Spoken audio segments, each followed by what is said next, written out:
everybody. You're listening to the Comic Book Bears podcast. I'm Billy Z, and I just wanted to give you a little bit of information before you listen to this episode. On this episode, we have an interview with John Horsley. John has put together this really cool horror-based comic book anthology called the Eynes Anthology, and he has a Kickstarter campaign launching for the book on February 1st. Now, initially, we were planning to have the interview segment as the first part of our newest episode, and then after that, Steve and I were going to talk about our favorite horror-based comic books. Unfortunately, we had a couple of technical issues when we started mixing the segment with Steve and myself. And with John's February 1st campaign launch date, we figured it was best to get the interview out to you as the newest episode and then come back to you in a few days with the discussion between Steve and myself. So right after one of our patented explosions, you'll be hearing our interview with John, and then I'll be back with you at the end of the episode. Okay, we're back, and we're going to come at you with our first segment, and our first segment is an interview with John Horsley. John is shepherding a Kickstarter campaign for a new horror anthology, and he's here to tell us all about it. John, thank you so much for coming on to the show. Yeah, thanks so much for having me, guys. I appreciate it. Oh, our pleasure. Now, when we do have a guest on the show, we have this long-standing tradition where we ask one particular question to start everything off. So, John, how did you initially get into comics? Can I ask a question back to that? Absolutely. Do you mean how I got into drawing and creating comics, or how I got into loving comics? I would say the latter first, but please address both. Okay.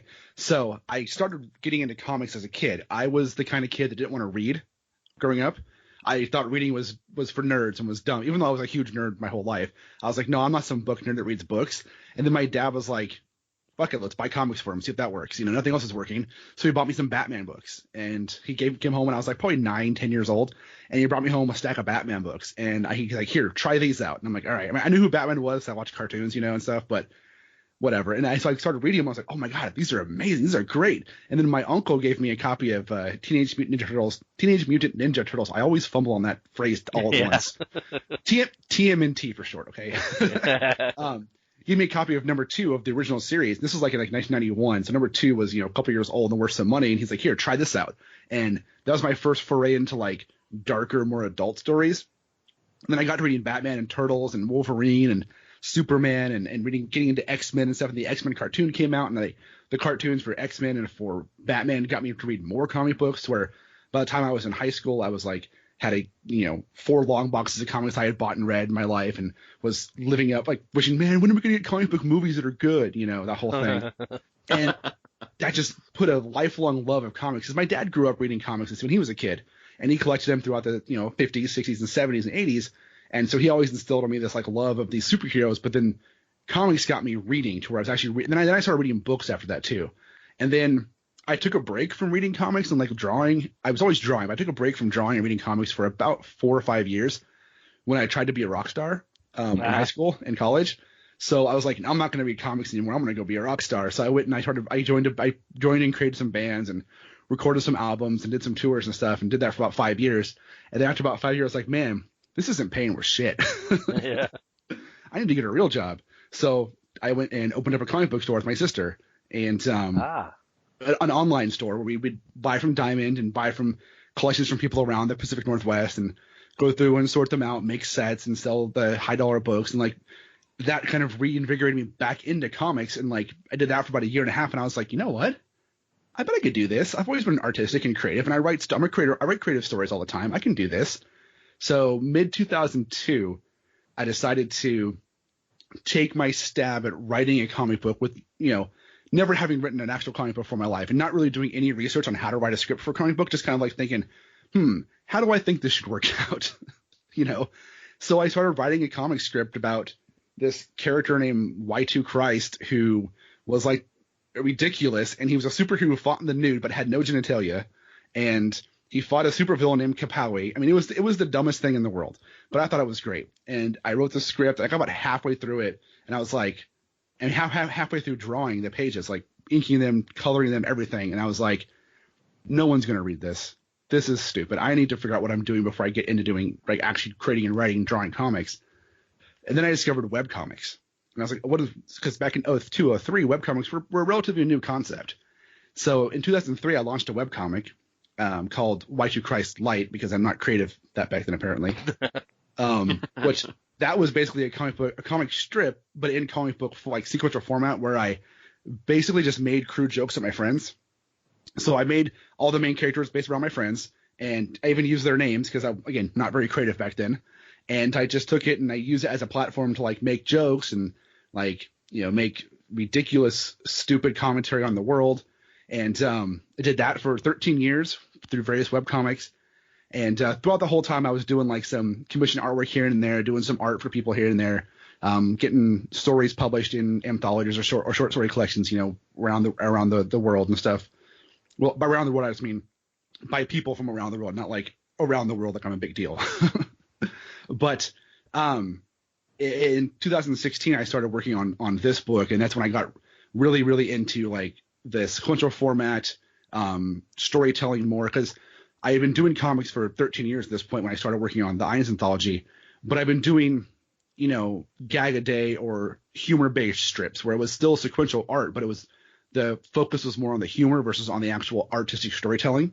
And in the later years of the webcomic, I started working more and more towards that. But then I took some time off to just kind of study and learn how to, properly write a script for myself and properly sit down and lay out a page and learn layouts and learn, storytelling, visual storytelling, not to rely on narration to tell a story. See if I can tell a story with just, pretty much no words. Like essentially, you should be able to look at a story and follow the pictures and be able to, tell what's going on without those captions there. So that was how I got into actually creating actual comic books, was through me thinking I could do it, 18 years ago, and then webcomics for 13 years. So you've already mentioned the Eynes Anthology, which is the project that you're going to be kickstarting. And correct me if I'm wrong, it's February 2nd is when that launches? February 1st, next Friday. February 1st, okay. And it's an anthology, but it does have a unifying theme, which I thought was really interesting. So why don't you tell us about that? Sure. So unlike most anthologies that I've worked on before, where it's like, here's a theme of, say, monsters, go get a team, write a monster story, have it drawn, bring it back to us, and we'll submit it and see if it fits into the book. I did it completely differently, to where I created a world, and my anthology is only called an anthology because, one, it sounded cool, and two, it technically is an anthology, but not really, because the twist on it is the stories are all built in one world and all dealing with one family throughout time. So the first book takes place over an 1,000-year time period, and each story takes place somewhere on the timeline of this one family. And this one family has an affinity or an attraction to the supernatural, the occult, the monsters of the world, and the things that go bump in the night. And the monsters of the world are also drawn to this family. So throughout time, there's been all these occurrences and all these events that happen specifically to this family or with this family. And this book tells those stories throughout time, but also builds on a bigger story, because it is, the whole narrative is dealing with one family. So there is a bigger story at play than just the short stories you read. And with this being a tale of one family, are the stories in sequential order in terms of time, or does it bounce around a little bit? So that's a funny question, and I love this question because it has a very interesting answer, because the idea was, no, it's not going to be in order. It's going to bounce around because of storytelling, because bouncing around throughout time with storytelling allows you to play with things, like, here's a seed for what happened here. Now let's go back in time and see where it came from. However, when my editor and I were going through and picking the stories for this first book, because this is book 1 of 4, because we're going to have 4 total books in this whole thing, and we were picking the stories, okay, what stories need to be in the first book to help build the world? And we ended up picking the 10 stories, and when we were going to put them in order, we kept looking at them and it kept being like, these don't make any other sense than to be in order from time. Like, there's no way to make it not out of that. So we just decided to put them in order, and it ended up being that way for the first book. Okay. I have a long history of being an interview hog, and I'm deliberately trying not to be that. So I'm going to hand off the interview baton to Steve. Steve, what do you got for John? Interview hog. I like that. No, my mic, mine. You gotta share. You gotta share, right? Yeah. Share and share alike. It's all good. It is all good. Well, like you mentioned, there's a lot of different contributors and a lot of different stories that are going into not just volume 1, but obviously volumes 1 through 4. Where or how did you attract the different creators to come and join and help you build this anthology and build this world that you've created? So back in 2016, summer of 2016, I put up a post on a Facebook group called, I believe it was called Connecting Comic Book Writers and Artists. And I put up a post with a very, very generic version of what I've said here, what the book's about, because I didn't want to give away too much, because I didn't want, no one to steal my ideas, and two, I was still fleshing it out at the time frame. But I put it up there and I said, hey, this is my idea that I have. I want to get scripts together. I want to get together a bunch of scripts and build a world with people out of this, because every script that was written for this book, I worked with the creators who did it to help pick the time frame they wanted to write in, help them pick the characters they wanted to write for, and kind of give them a little bit of the, okay, this is what's happening in this time frame. You give me your pitch of what you want to write about. Okay, that works for the book. Let's go ahead and move forward with it. So I put up that post back on Facebook in summer of 2016, and I ended up getting like 250 responses to it. Partially because I ended it with everybody gets paid before the Kickstarter, because I decided that I was going to pay all the creators before I went to Kickstarter. That way nobody was waiting on payment. Because as a creator myself, I know the annoyance, and I don't want nothing bad about people who work Kickstarters into their contracts for doing work. That's a totally viable way to do it. But having been on the end of that and not getting paid, I decided I wanted to make sure people knew I was taking a risk on this book, and I was willing to put my money where my mouth is and pay people up front so they get paid whether the book funds or not. All the creators got paid ahead of time. So putting that on there, I'm sure helped boost the number of people that responded to me, which is great, which is fine. So I ended up spending a couple of weeks reading through sample scripts, sample stories people had, sending me a copy of a book they just published, and here's one that I just wrote, here's my style, and then talking with each person individually. And then I ended up whittling it down based upon really two factors. One, can they write? Are their scripts good? Do they tell good stories? And is it going to fit into my world? And two, can I get along with this person? Do I like them? Because I don't want to collaborate with somebody who I find annoying. And it's just me personally. I mean, it's just, for me, this is a huge project for me. This is a big passion project for me. And I wanted to make sure everybody involved was somebody I was like, yeah, I can go have drinks with this guy or this girl or this person, So I whittled it down to 25 out of 250. It took me about 3 weeks to do that. And then the 25 people, I said, all right, let's work on the scripts together. We worked through them all. And then I said, okay, go write. And then I picked 25 because my initial concept for this book was to be a one-shot book that was 250 pages and was 20 stories. That was my initial idea for this book. But it expanded over time to be in 4 books that are a little bit smaller, but still a good size, because we ended up having more content than we could do in just one book. Mm-hmm. So I chose 25 originally because, okay, I know how people work. I'm going to hire 25, but only 20 are going to submit a script, because for some reason, 5 people are going to have something come up where they can't do it. They're going to drop out, or they're just going to disappear. And lo and behold, I end up with about 22, 23 people actually turn scripts in, and a couple people, phase off into nowhere land, which happens. Yeah. And then one guy that I had to fire because he stole a script from somebody else and gave me a stolen script. But dear. Yeah, that was fun. And what sucked for him, I won't say his name because I don't want to badmouth anybody, but what sucked for him is the guy he stole the script from was also a writer in the book. Oh. Yeah. So the other guy read the script. He was like, I don't want to be a dick about this, but that's my script from this other book I published last year. And I was like, oh, and he sent me his script, and he sent me the publication and stuff. And I was like, yeah, this is clearly the same script. And he just changed names. Wow. So that was fun. But, I had all the scripts in, and then it wasn't until about last year that I decided to expand it out to be in 4 books, because I ended up getting I ended up having more people come to me, like friends. I have friends that are writers, and they're like, hey, I want to work on this. Or I met somebody from like, hey, do you want to write a script for this? Or people in the book that had scripts, and hey, my friend's also a writer. Can they send you something? They have ideas for this. I was telling them about this. I was like, yeah, sure, send it over. I'm open to anything on this. If it's good, I'm open to work with it. So I ended up getting about 35 scripts total, all said and done, a year and a half after that initial post. And I was like, okay, I'm an artist. I can draw these myself, or I can bring on other people to draw them too. So instead of having the writers go out and find artists and do all that kind of stuff, I took it upon myself to say, okay, you give me the scripts, I'll pay you for the script. Then I will worry about hiring the artist team to come in and draw it and ink it and color it and letter it and stuff like that. That way, again, all the onus of the book, as far as the risk, is on me, not on the creators who are working with it. Even though I'm a creator in the book, it's essentially it's overall my big concept. I'll take the risk, So I started working to hire artists. And the first person I hired to be an artist was a friend of mine who's drawn for me before, Rick Bugby out of Michigan, because he has, if you looked at the press page that I sent you, the one called Camelot's Gift and the one called Some Days, the two that are done in ink wash, he's the artist who drew those. And I pitched my idea to him, and he was like, I would love to come on board on this. So he came on board. He was the first one to come on board.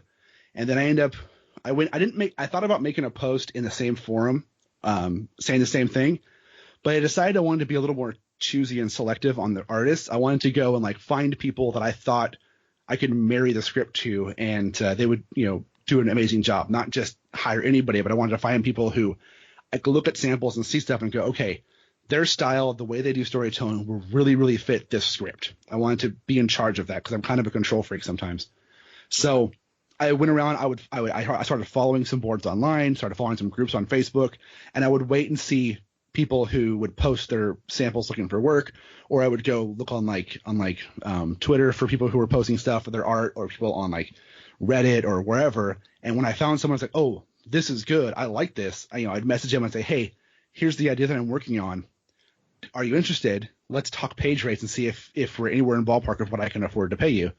And I ended up getting a bunch of amazing artists, and we ended up getting some people who I never thought I would get in a book. We got some professionals to come work on the book, which is awesome. Which apparently goes to show if you just ask people, sometimes they'll do things for you. So I ended up doing that, hiring the artists, and then hiring colorists to come in and color the stories too. Because even on the page that I sent you guys for the preview, a lot of the pages aren't colored. All the pages will be colored in the full book. They're just not finished being colored at this time. It's still being worked on that. So brought all of them in, brought colorists in to color the stories, hired a professional letterer. I hired a designer to come in and design the pages, like the title page and stuff, so that they all look professional and good. Because while I am an artist and I do all this stuff, designing page layouts is not my forte. When it comes to like a credits page or like the first couple pages of a book where you open up and it looks all fancy, that's not what I do. I draw monsters. So about 8 months ago, in this process of bringing people on and getting all this stuff, I was getting overwhelmed. Like I was like, this is a lot. Like I'm dealing with 30, 40 people on these stories, and keeping track of everything is just getting out of hand between this and between my day job and my wife and my kids. I have 5 kids, so it gets crazy hectic. So I have a friend of mine who's a writer, and he's also the guy who runs the Comic Jam, Casey Allen. And I was like, hey, would you be interested in coming on to this book and being a co-editor with me and helping like things progress through and keeping me on track and keeping the other people on the book on track? And he was like, absolutely. So Casey joined me about 8 months ago. And since then, our level of productivity has skyrocketed to where we from 8 months ago, where we were about probably only roughly 8 pages into this book, we are now only have about 10 pages left to draw on this book. So we're getting, with his help of keeping people on track and most importantly, keeping me on track. The book's almost done, and we're not even live on Kickstarter yet. So that's amazing to me. and he wrote a really good story for the book too. Oh, see, it just sounds like there's just so much, great collaboration going on, not just in the, the initial setup, but just at every stage of the, of you putting this together. And that's kind of great to hear, especially in industry where you have like a couple superstar writers, a couple superstar artists, and they kind of tend to take the reins on a lot of books, if they can. Obviously at some of the big two, it's a little bit more editorial control there, but it is really nice to see a lot of independent collaboration going on, especially at the scale that you have going on right here, which is wonderful.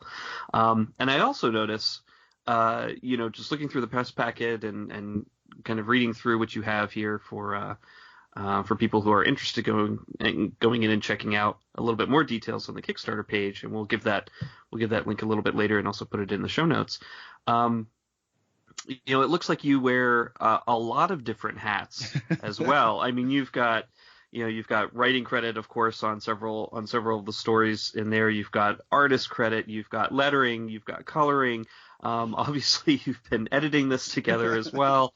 So how difficult is it for you to switch from role to role to role, and how important is it for say the other writers, artists, etc., to be able to kind of marry their ideas and their perspective on the individual story that you're working on together, and of course your sort of overarching idea and direction for where you want the story to go, or all of these stories to go.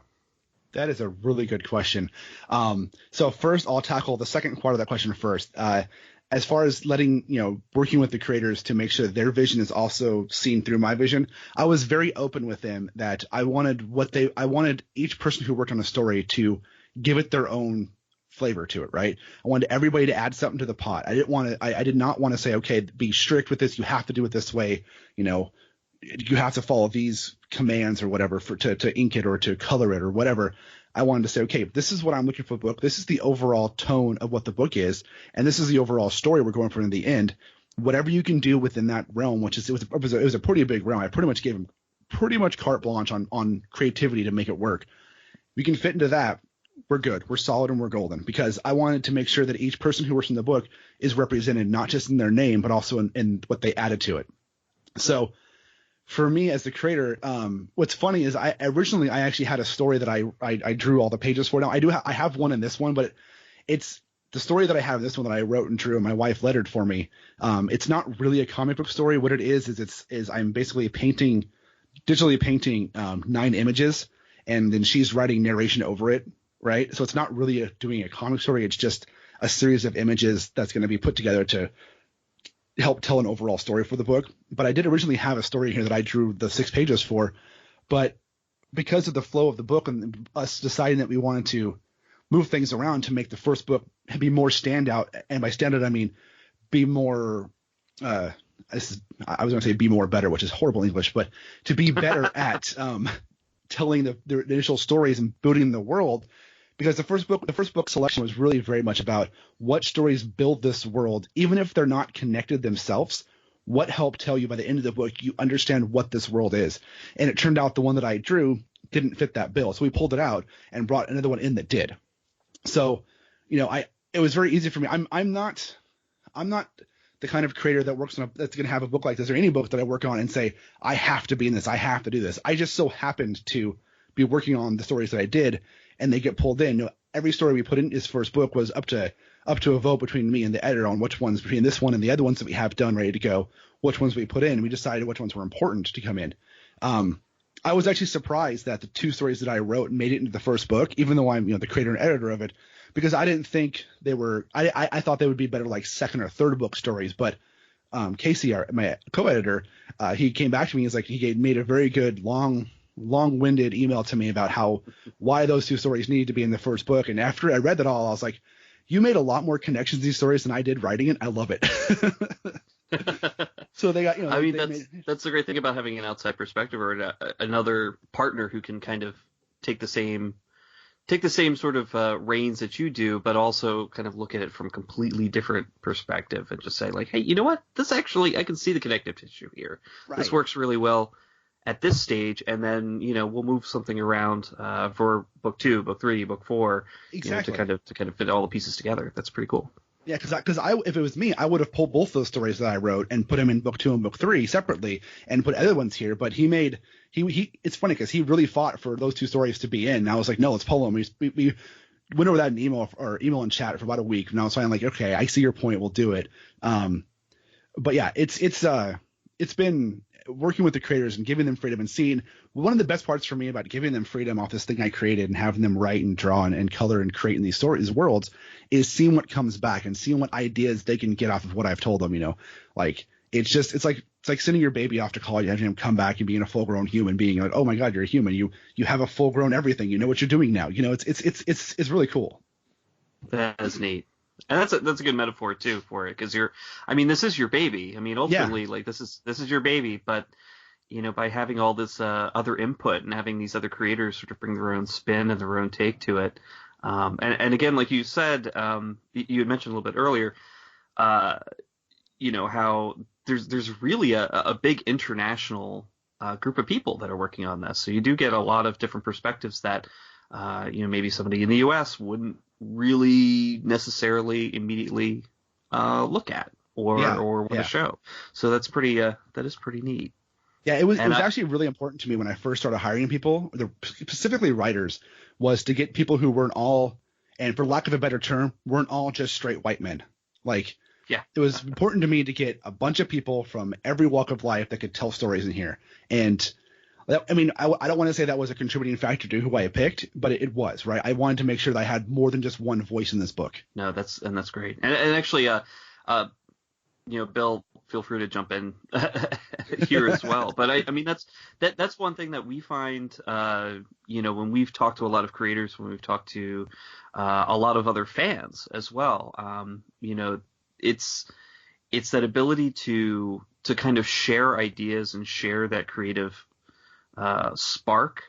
Even if it is something that you've built up and what direction you're going to take this in, what it's going to be, having a lot of other input from, different walks of life, different backgrounds, different nationalities, even sometimes different languages, is a great way to sort of feed that seed and make it really grow into something even more complex and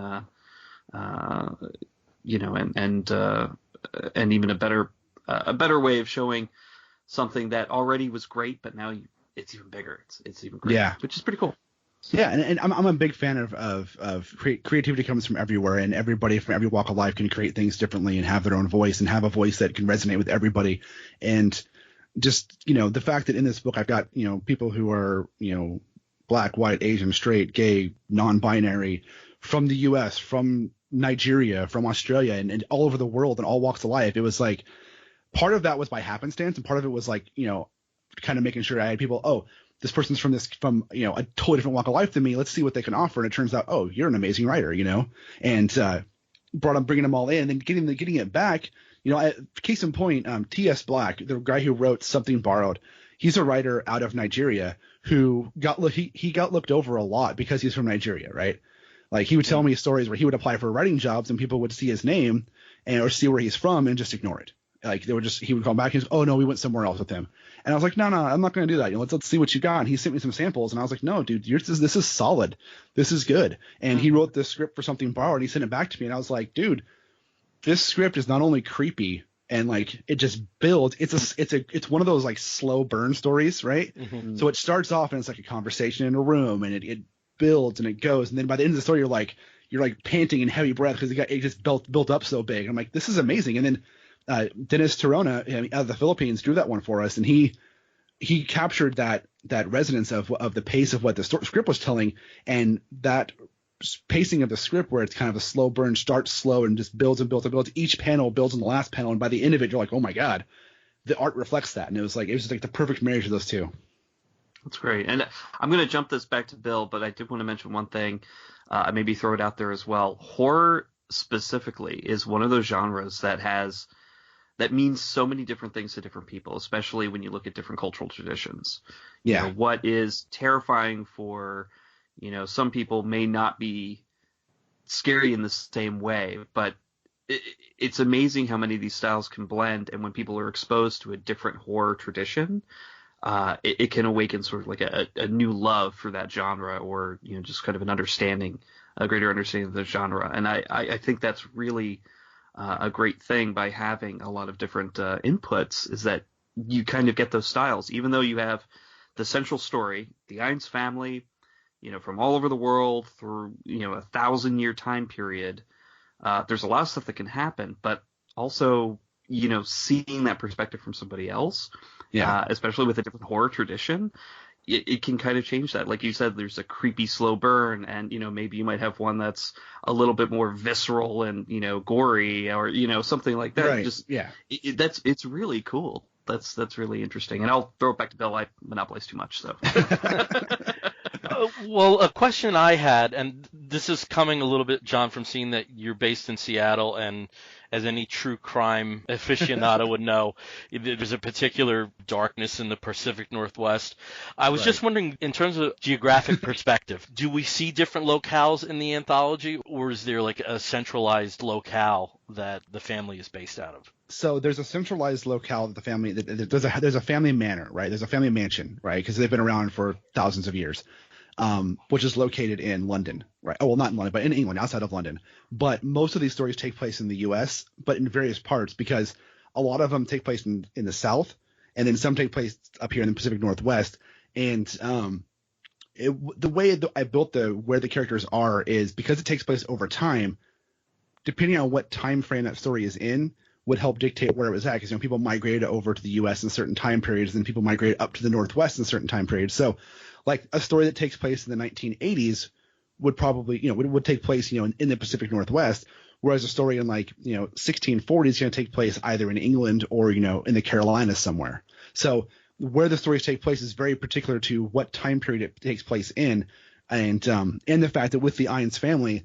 One thing that you'll notice if you pay attention really closely in the book, and I'll go ahead and drop this little spoiler here. If you pay attention closely, you'll notice there's actually two factions of the family. There's a European faction and there's an American faction, because half the family went here and half the family stayed there. So that by itself opens us up for more stories. But in the first book, we have stories in England, we have stories that take place in Gallipoli, we have stories in the South, we have stories up here in the Pacific Northwest. So they kind of, and we have some of them that are kind of like, we have one of them that's kind of nondescript. We didn't kind of tell you where it happens because the location doesn't matter, because it's just a creepy, nasty story. And in terms of the creators, I know Steve had covered this a little bit. One name I was so happy to see on this is Scott Godlewski. Yes. I was a huge fan of the first two arcs of Copperhead, and this is an artist that is just as much at home depicting 24th century mining town as Superman flying a car over the city. That was just a name I was really happy to see. So Scott was a big get for us. So Kenrick, who wrote the story that Scott drew, is Mike, the co-host of my podcast that I do, and we're both huge Copperhead fans, and I'm a big fan of Scott's, which instantly enough, his last name, I always pronounce the way you said it, but it's pronounced Godlewski. The W is silent. Okay, and now we know. He made sure to correct me on that when I talked to him. He's a super awesome guy. And we decided a long time ago, Kenrick and I, when I started talking to Kenrick about this story, the Eynes Anthology, he was like, I wonder if Scott would draw one for it. And I'm like, Scott's not going to draw a stupid indie book. Scott does Superman. He does Green Lantern and Batwoman. He's not going to do some little indie story. And Kenrick was like, I'm going to ask him. So Kenrick emailed him and asked him if he'd be interested in doing a short story for us for the book, and he was like, "Hell yeah, I would." And it was just that simple. It was just that quick to him jumping on board and doing the short story that Kenrick wrote, and then I ended up coloring it. And it was getting one artist that I respect their work, and the fact that he can just draw anything pretty much, and getting him to come work in my world, it was like that makes me feel really good. Okay, well, you just mentioned that you podcast as well. Why don't you tell us a little bit about that? Oh, okay. So I do a podcast called Spoiler Country, where we talk about comics and movies and pop culture and just nerdy stuff. I do it with it's actually my wife's uncle, Kenrick Regan, and he also wrote a story in this book. And we've been doing it for about a year and a half or so, and it's taken us to San Diego and Portland and San Francisco for different conventions, and we've talked to people like Scott Godlewski and Ryan Cody and Uwe Boll and Richard Kadri and a bunch of other people and Mike Grell. And we just have conversations like we are right here about whatever they're working on. And we talk about movies and comics, and sometimes we just shoot the shit and BS and talk about nothing. Well, sounds familiar. Yeah, we're all aware of that. Yeah. And then also in terms of this is a question that just came to me now.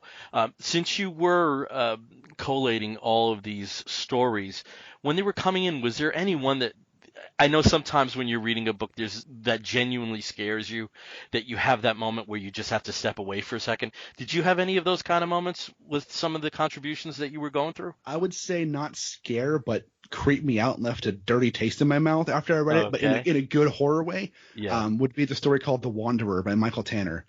It is the kind of story that I am legit kind of worried people are going to read that and go, oh my God, what the fuck?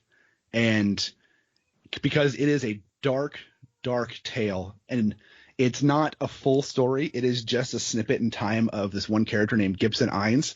And the tagline is Gibson Eynes, an evil bastard. What he does to Missy isn't fair. And it is visceral, and it leaves you with a bad feeling in your stomach, but it is so well done. And Clayton Holyfield, who's doing the art for that, he's capturing that same visceral, like, creepiness in the art. Now, it's not like it's anything like super like terrible, like, don't go nasty, but it just leaves a bad taste in your mouth. Like, oh my God, this guy is evil, And that one, I walked away from it going, this is evil, but I love it. That one's going to have some fun stuff because we actually have plans for that character for fleshing him out in different ways. And it's going to be a lot of fun seeing where he goes over the next couple books. Okay, Steve, I got the baton. I'm throwing it back to you. Well, I think we've talked about a lot of great stuff with the, with the book itself and the plans for the book. But specifically because, we are going through, you're going to be starting the Kickstarter. Well, it's next week. We're recording the week before it goes live.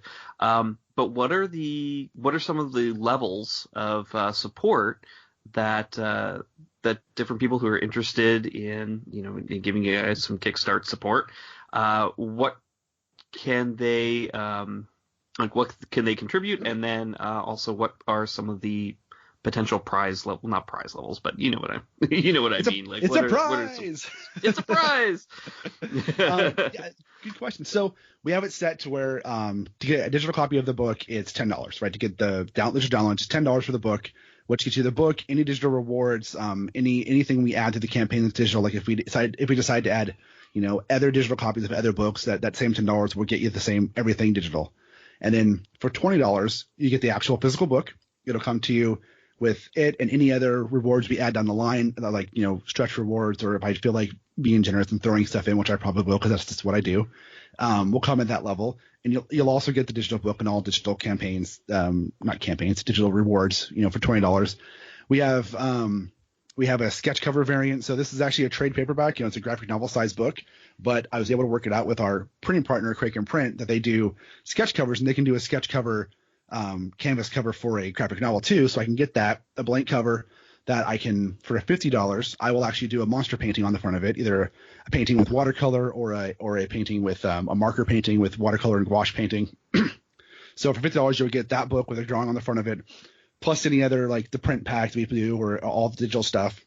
And if you want to go a little higher, we actually have the script for the story of the Wanderer that Michael Tanner wrote, with all of the layout pages that Clayton drew on it and all of the notes Clayton did while he was drawing that script. We have that original script he had signed by Michael, Clayton, and myself that we're offering, plus a copy of the book for $75. And then if any retailers want to get on it, we're offering 6 books for the price of 5 at $100. And then to go a little higher up, if people wanted to donate up to $200, we're offering the book plus an original page from the book. So original page of art from either Some Days, from The Wanderer, or from Camelot's Gift, or any of the other stories that have people who are local to me that I can get the pages from them, and they have offered them up to help raise funds. Oh yeah, and The Cross Path, which is one of my favorite stories in the book. I actually was able to acquire the actual original art from that one from Sebastian, and we're offering those pages up on the campaign as well. Oh wow.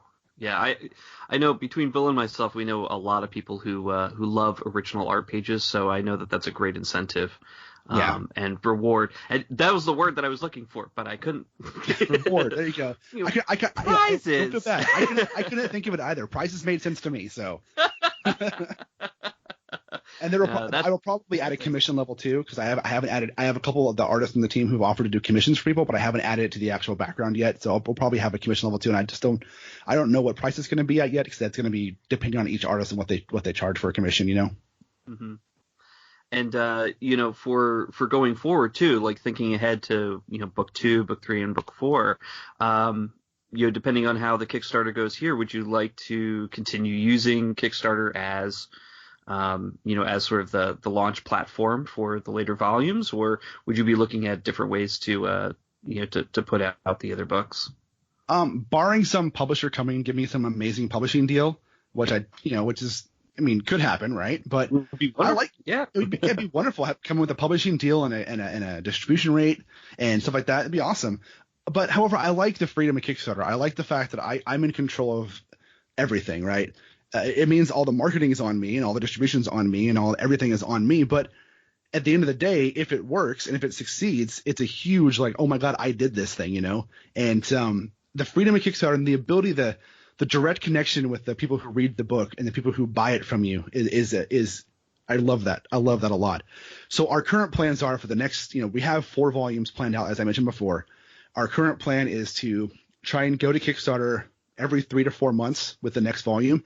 So with the next year and a half to 2 years, all 4 volumes are out and everybody can read the full story, and does not take, several years to get them all out. Because even though this book's just coming out and we're still working on stuff, Casey and I are already halfway through book 2 and have already started the work on book 3. So we're planning ahead to make sure that it's not going to be another year before another book comes out. We can do it in, 3 or 4 months and have another book of the same quality, because we've been working on all of these stories, for the last 2 years. Yeah.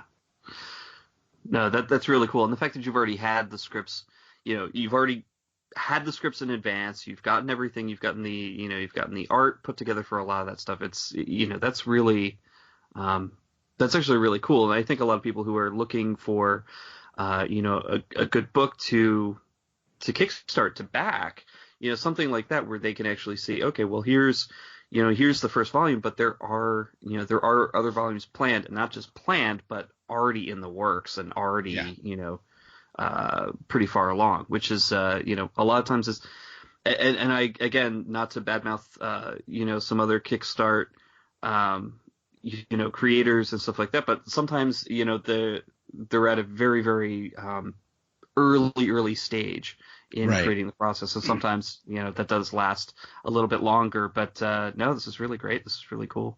Yeah, thanks. Yeah, I wanted to make sure when I went to Kickstarter that I had most of the book already done, because I didn't want people to wait. Because one of my I back so many Kickstarters, it's not even funny, because I love indie comics. I love reading comics. So I'm always perusing Kickstarter and backing them either at like I usually back them at like just get the book level, or like the book in like a sketch level, something like that, because that's one. I back so many that's about what I can afford all the time. But I almost always try and back nearly every Kickstarter that's a comic one that I can find that has like the $5 PDF or something like that. Something that's like they're doing issue 1. It's a 22-page book.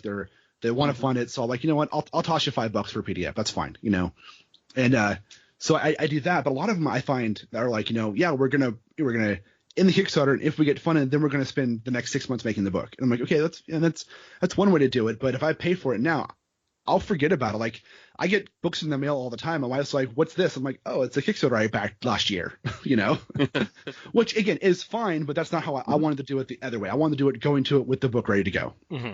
Yeah. I'm a greedy reader. Like I love getting it pretty soon after I kickstart, but also at the same time, like I always want more. So yeah. I mean, that's my lot in life. I'm never satisfied with just one book. I gotta have another one. Books. Yeah, it's also really dangerous when it comes to Oreos too. It's like I can't have just one Oreo. I gotta have more. So I'm the same way. I'll buy Oreos, like, oh my god, I ate a whole package. Oh, I'm such a fat ass. It's that more stuff, man. It's dangerous. They just come out with that. It's bad news. But no, that's awesome. I'm really looking forward to to seeing what comes next with this. So awesome. Thank you. I'm excited too. I hope this goes through. People love it, and I can do more books, because this has been such a fun, stressful, chaotic ride for my life in my last 2 years. John, if people want to find out more about this, where on the internet would they go?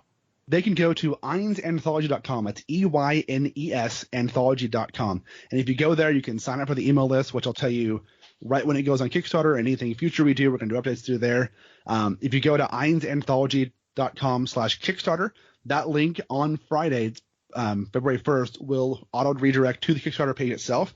If you go there right now, it gives you information about the book. But on the 1st, it'll auto redirect to the Kickstarter itself. So you can use that link to get there if you're hearing this in February sometime.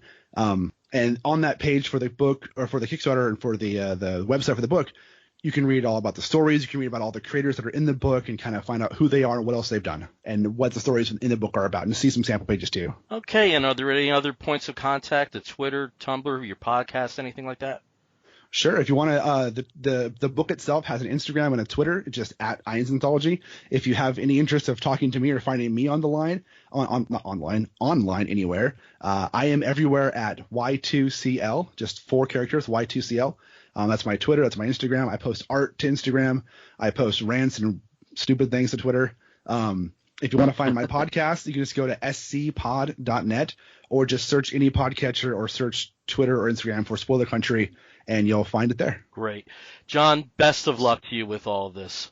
I'm Thank you so certain much, guys. it's going to be fully funded at a very quick pace, and I can't wait to be one of the first people to contribute. Oh, I can't. Thanks, guys. I can't wait to see it get funded and have that smile on my face, like, yeah, we did it. Yeah. Tell everybody in the book that, hey, we did it. We're doing more. Champagne for everybody. All right, man. Thanks a lot. Thank you so much. Thank you so much for joining. Well, that was our interview with John. We certainly hope that you will check out his Kickstarter campaign for the Eynes Anthology. Again, that launches on February 1st. And again, we are the Comic Book Bears podcast. You can find us on the Twitter and the Tumblr and the Instagram as Comic Book Bears. You can find us on the Facebook as Comic Book Bears Podcast. You can listen to us through Stitcher Radio. You can subscribe to us through iTunes, and you can catch us through some of the other podcatching sites. And as always, you can send an email to us at comicbookbears@gmail.com. Again, we're going to be back with you in just a few days with an episode where Steve and I discuss our favorite horror-based comic books. Until then, you're going to hear Wolf and an Explosion right now. We'll be back real soon. Wolf!